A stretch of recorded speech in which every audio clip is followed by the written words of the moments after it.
Hey everyone. So it's Thursday, the 3rd of September or 4th of September. I don't know.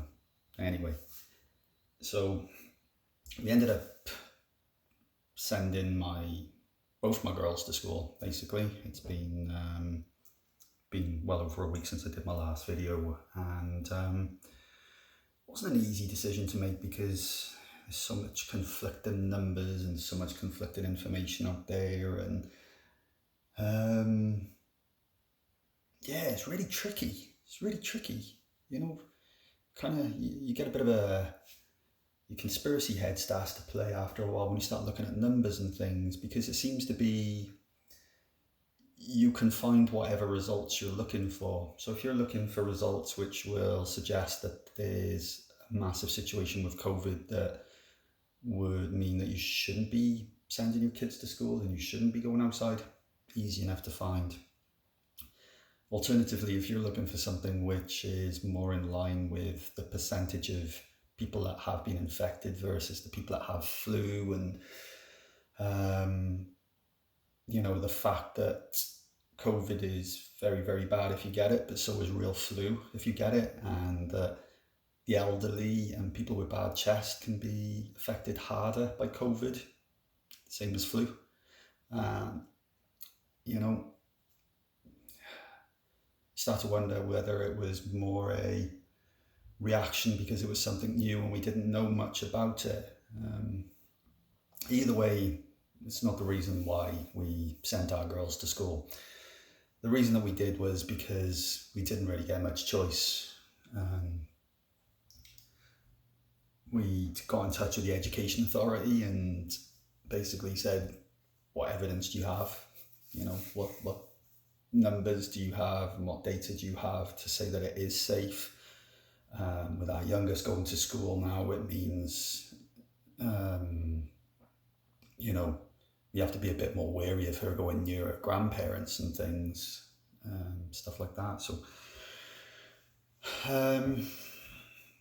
they didn't come back with anything really of any use. We asked for independent scientific data, because like I said at the start of the video, anyone can spin data and find data to suit their needs. And obviously the government are only going to share data which suits their needs. So if they want everyone to be in lockdown, we'll be in lockdown. If they want everyone to go to work, cool, they'll do that. If they want particular schools or regions or areas, literally it's,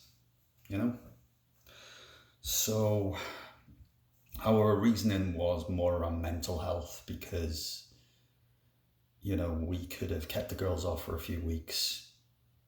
Absolutely nothing could have appeared to show that there is any infections or issues at the school. We decide, okay, it's about time that the girls went back to school. And at that point, the rest of the class have got to know the teachers got to know them. Recently the return to school has been a staggered approach, so not full classes and things, so to ease the kids in. If we were to wait, they would be thrown straight into the deep end.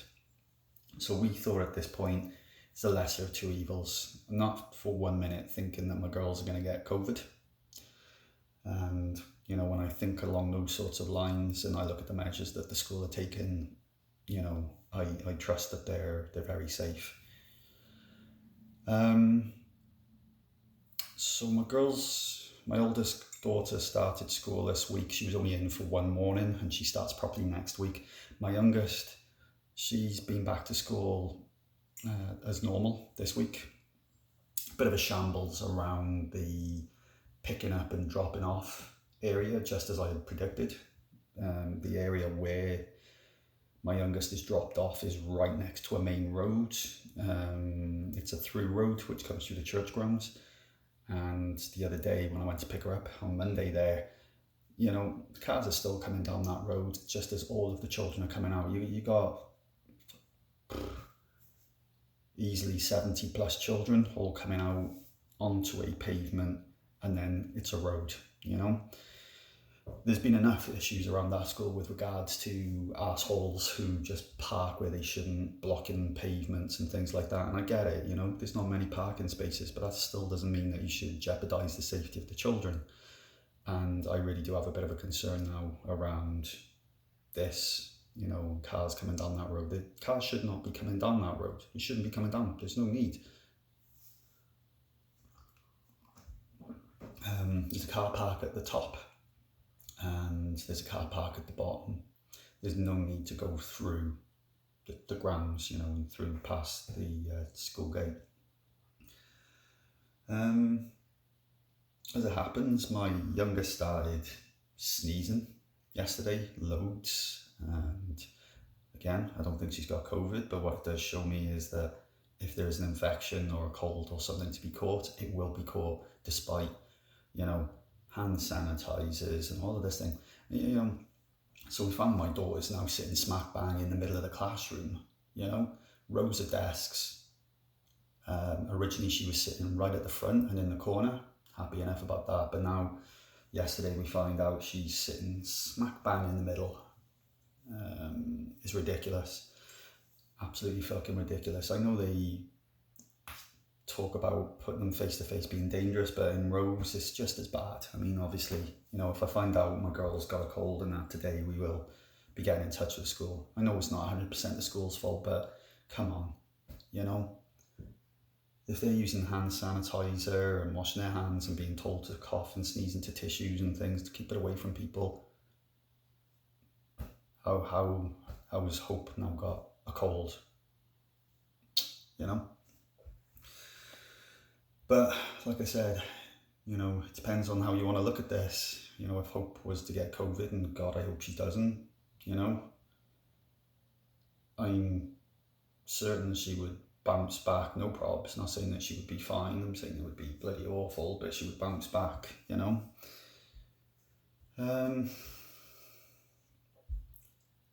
It's been difficult to get back into the swing of things with work, especially seeing as I've gone back into working on the Warriors of Dystonia project. I think work is very serious, like very difficult to take serious right now with, you know, trying to cope with the girls going back to school and, you know, the realism behind, again, the stories that I'm reading as I reply to people that have shared their stories for the book. It's like, you know, sending some emails off and I'm doing some things off for a massive company, global company, and we're such small potatoes, you know, we're yeah, I don't know. I understand the importance of my job and I understand the importance of my role. But when it's all said and done and you take a step back, you know, the only fulfilling things that I am doing is being a great parent and this, my attempt at trying to spread awareness of dystonia. So those are the most worthwhile things. You know, they're the ones which you're getting life value, you know, real value from. However, need the money, so need to crack on with work as well. So not that I hate my job, it's just when you take time out and you see the amount of personal things that you accomplish, whether it be just putting your head down and just getting your energy back and spending time with your family, or things that you need to do around the house and you finally get them done. Yeah, work is a hindrance. I look forward to retiring.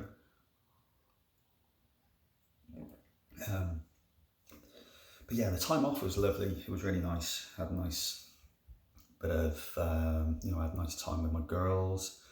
My wife's birthday was also last week. So we spent lots of family time. We played Risk for the first time, which was funny, until everyone decided to turn against me.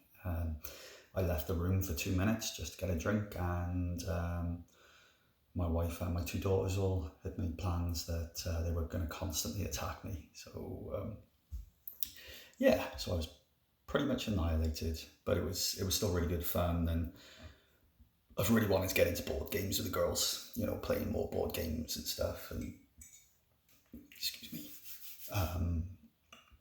I think it stimulates a different part of the mind and a different part of the brain, you know. So I was talking about last week in my last video, I mentioned about my daughter, my oldest daughter, being an artist and some work we had done on a book and things.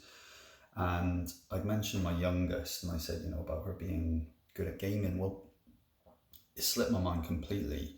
So my youngest, actually, she's a fantastic little video maker. Okay, she's doing YouTube videos. We set up a channel for her, and she makes little videos with her toys and things like that. And she's recently started doing little songs and things. So,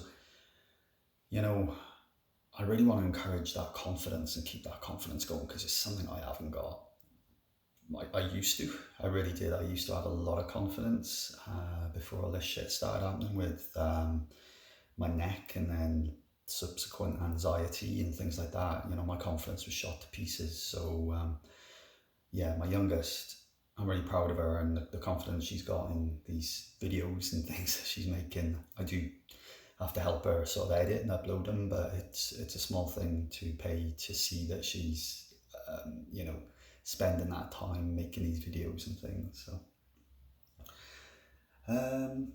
So I'm about to finish off a bit of work, and then I'm going to finish off replying to the emails. So what happened was, when people shared their story with me on the website, it actually arrived in the form of an email. So I've got to just work through them, have a little look, add them to the book template. That's that done then. That's sorted. And then the next thing is to make plans for calls. Then, so my issue with the calls, it's not so much an issue, it's just going to be tricky around time now, because I'm working, and with the girls going to school now, I've got a very hectic routine. So it's only because it's early days. Once we've got into a pattern and both the girls are going to school, it means that I will have time in the afternoons to set up these calls and set these things up. But right now I haven't got a clue where I can fit it in, and I feel awful because I keep saying, I'm going to do these calls, They are going to happen. It's just when I can fit them in. I think once I've got a bit of a better idea of the podcast format as well, that's going to help. That's going to help me. So